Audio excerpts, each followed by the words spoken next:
Os livros 1 e 2 de Samuel. São dois livros separados em nossas Bíblias modernas, mas essa divisão se deve simplesmente ao tamanho do pergaminho. Ele foi originalmente escrito como uma história coerente. Nesse vídeo, nós vamos abordar somente o livro 1 de Samuel. Depois que Israel foi resgatado da escravidão no Egito, eles fizeram um pacto com Deus no Monte Sinai e finalmente chegaram à Terra Prometida. E ali, Israel deveria ser fiel a Deus e obedecer aos mandamentos da aliança. Antes do livro de Samuel, os juízes mostraram como Israel falhou feio nessa tarefa. Foi um período de caos moral e mostrou a necessidade de Israel por líderes sábios e fiéis. O livro de Samuel fornece uma resposta para essa necessidade. A história do livro de Samuel se concentra em 3 personagens principais: o profeta Samuel, de onde o livro recebe o nome, depois o rei Saul e depois disso o rei Davi.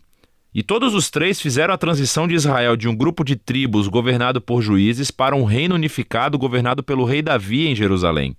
E o livro de Samuel tem um design fascinante que tece a história desses 3 personagens juntos em 4 partes principais. Samuel, o líder principal e profeta, na primeira seção do livro, também desempenha um papel fundamental na próxima seção, que é a história de Saul. E é narrado em 2 movimentos, a ascensão de Saul ao poder e depois os seus fracassos. A segunda parte é sobre a sua queda e a sua morte trágica. E o drama da morte de Saul é correspondido pela ascensão sensacional de Davi ao poder. E a história de Davi é contada em 2 movimentos. Primeiro, ele conta o seu sucesso, seguido por seu próprio trágico fracasso na lenta autodestruição da sua família e depois do seu reino. O livro conclui com um epílogo que reflete sobre toda a história. Então, vamos ver como isso tudo se desenrola. A primeira parte é um segmento do caos vivido no livro de Juízes. E somos apresentados a uma história tocante sobre uma mulher chamada Ana, que está triste porque nunca conseguiu ter filhos. E pela graça de Deus, ela finalmente tem um filho chamado Samuel. Em alegria, ela canta um poema incrível no capítulo 2. E o poema é sobre como Deus se opõe ao orgulhoso e exalta os humildes. Sobre como, apesar das tragédias e do mal humano, Deus está trabalhando os seus propósitos na história. E também sobre como Deus um dia erguerá um rei ungido para seu povo.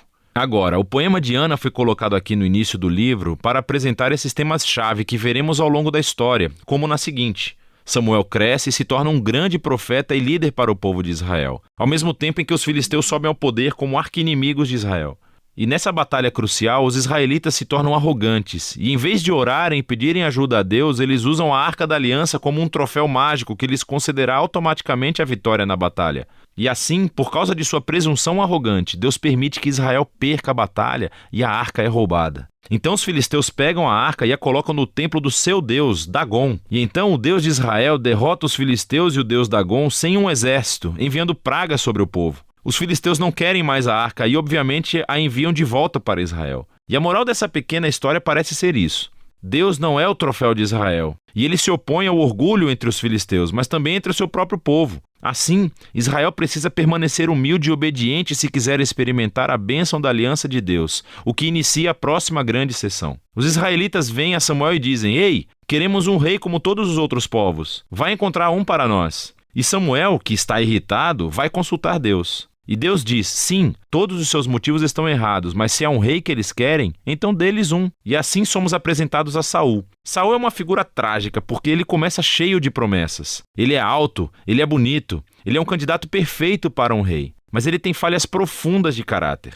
Ele é desonesto, ele não tem integridade. E ele parece ser incapaz de reconhecer os seus próprios erros, e essas falhas se tornam a sua queda. Ele vence algumas batalhas no começo, mas suas falhas são tão profundas que ele acaba se desqualificando ao desobedecer descaradamente às ordens de Deus. E assim, o velho Samuel confronta Saul e Israel. Ele havia avisado as pessoas que elas só se beneficiariam de um rei que fosse humilde e fiel a Deus. Caso contrário, os reis de Israel trarão a ruína. Então, ele informa a Saul que Deus erguerá um novo rei para substituí-lo. E assim começa a queda de Saul, à medida em que Deus, ao mesmo tempo, está trabalhando nos bastidores para erguer esse novo rei. É um pastorzinho insignificante, chamado Davi. Ele é o candidato menos provável para ser rei. Mas a famosa história de Davi e Golias mostra que a escolha de Deus por Davi não é baseada no status de sua família, mas simplesmente na sua confiança radical e humilde no Deus de Israel. E assim essa história incorpora todos os temas do poema de Ana. O orgulhoso Saul e Golias são humilhados, enquanto o humilde Davi é exaltado. A partir daqui, vemos Saul perder-se lentamente na loucura, enquanto Davi sobe ao poder.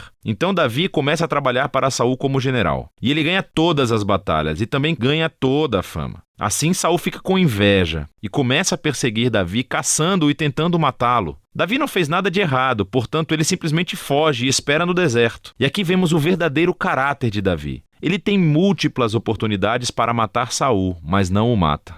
Ele simplesmente confia que, apesar do mal de Saul, Deus erguerá um rei para o seu povo. O que é interessante também é que muitos dos poemas de Davi que você encontra no livro dos Salmos estão ligados a esse período da sua vida, e todos expressam a mesma atitude de confiança. E assim essa seção do livro termina, com Saul chegando a uma terrível morte depois de perder uma batalha com os filisteus. 1 Samuel conta algumas das histórias mais complicadas e bem contadas que você encontrará na Bíblia. E os personagens, Saul e Davi, são retratados de maneira muito realista. E o autor os apresenta como personagens de estudos para que você possa se encontrar neles. Então, na história de Saul vemos um aviso. É crucial que reflitamos sobre as nossas próprias falhas de caráter e como elas prejudicam a nós mesmos e às outras pessoas. Com a ajuda de Deus, precisamos nos humilhar e lidar com o nosso lado obscuro para que a história de Saul não se torne a nossa. Davi, por outro lado, é apresentado como um exemplo de paciência e confiança no tempo de Deus em nossas vidas. Então ele foge para o deserto, sendo perseguido por Saul. Davi tinha todos os motivos para pensar que Deus o abandonara, mas não é isso que ele pensa. Ou seja, a história de Davi nos encoraja a confiar que, apesar do mal humano, Deus está trabalhando os seus propósitos, opondo-se aos orgulhosos e exaltando os humildes. E é disso que se trata 1 Samuel.